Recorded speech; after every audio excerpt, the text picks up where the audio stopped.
حياكم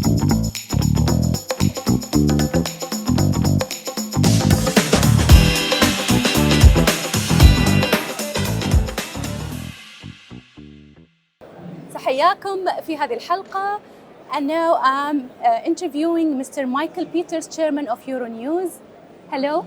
And welcome to Abu Dhabi. Thank you very much. What was your first impression in the Congress today, in day one? Probably being part of something new, Okay. probably being part of something that is building on. It's always a great impression and somewhere a kind of honor to imagine that in 20 years' time, you and me will be here and we'll say we are the first. So yes, I think it's great for the country to elaborate, these new kind of initiatives and yeah, I wish all the best to this Congress. And how do you find Abu Dhabi leading the way, UAE leading the way in the global media? General way, what impressed me the more here is this constant willingness to permanently associate tradition and modernity. It's in everywhere, in everything you do, which is probably one of the country in the world that experience this at the highest level. And I think that we find this too in the media. So coming from a very traditional, historical, mature media industry in Europe, there are still ways to go. The road is still long, but I find it extremely interesting the way how you approach the problematic of this media, and I'm super happy to be here and to see how this industry is evolving in this country. It's interesting that you mentioned that you're coming from a mature, well-stable media practice in Europe.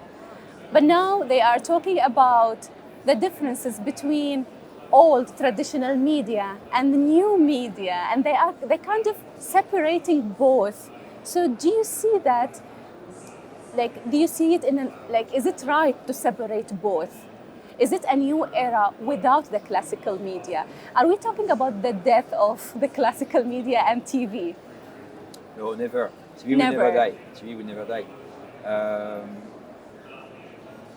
It's somewhere. What I'll try to explain is somewhere an opportunity, but equally somewhere a challenge. Our industry, contrary to many others industries, will not, we know it now, will not shift from one model to another. If it will be the case, it will be easier for all of us. You take the resources you have, the model you are experimenting, the offer you are proposing to the market, and someone tells you, no, there is a switch, there is a shift. So then you take the same resources and you put them somewhere and all is good. In our case, I think that's what has been characterized as the traditional media offer, which we can call a linear offer, like, okay, TV, live, whatever, okay, will never disappear. When something is happening somewhere in the world, every single one wants what we call TV, okay, linear. They want live. They don't want the digital, video on demand, non-linear offer. They want something live. They want to be on spot. So I think that this is actually the hugest of opportunity where one traditional offer where we come from will still be here as long as the world will be. But in the meantime, it's equally a challenge for us as media organization, because at the end of the day, it means what? It means that we cannot replace resources from one to the other. We need to add additional resources, which is additional costs, expenses. When the global advertising revenue industry in our media is going down and down. Why? Because it's switching from TV to digital for sure.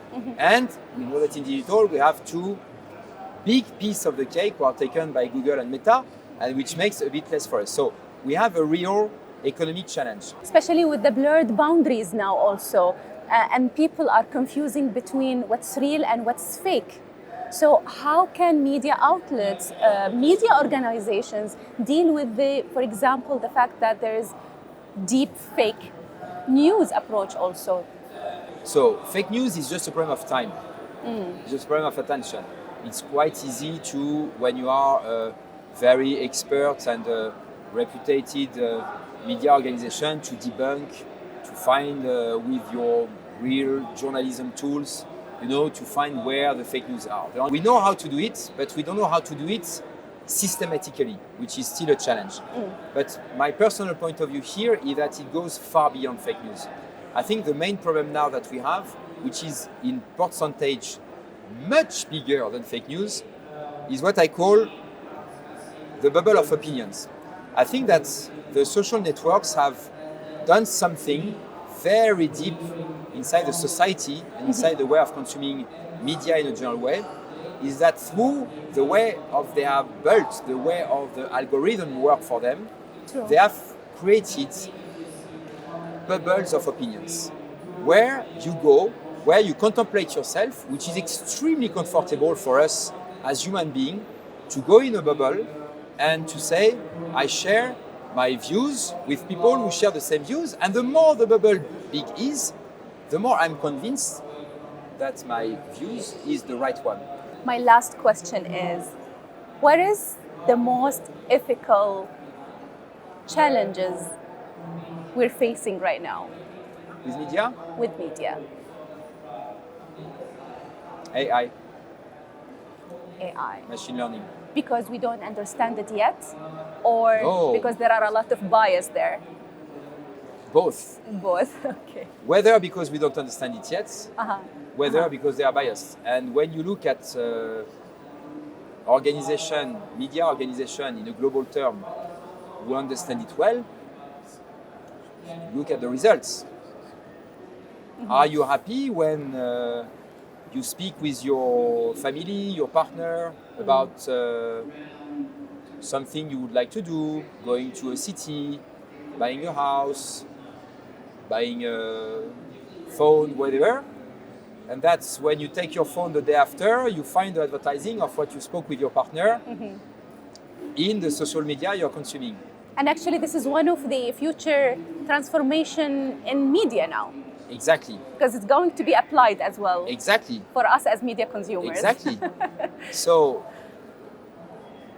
people who know how to do this are super experts. It's very hard to do it. But then the question will, and the question is linked with data. The question is, how do we use the data? And the question is linked to data. So I think that on these parts, the more you understand AI, and that's why we were speaking of the challenge, the AI is super powerful. The machine learning and artificial intelligence can go beyond any any borders you can imagine. So the challenge will be, how do we put ethics around this? Where will be the ethics are? Where will be the level of ethics? Where will be the frontiers that we cannot? This will be a big question. I personally think that what will be the healthiest way is to make a pact, a deal between the media and the audience to say, okay, I use your data to serve your interests, no more. You agree to give your data, and I will use the data you give me in an ethical way and in a respectful and transparent way. Amazing. With this, I will end this interesting interview. Very insightful. Michael Bيترز, Chairman of Yoronews. Thank you so much. I'm grateful. Thank you for having me with you, and good luck to you. I'm very happy to be here today. Thank you. So much.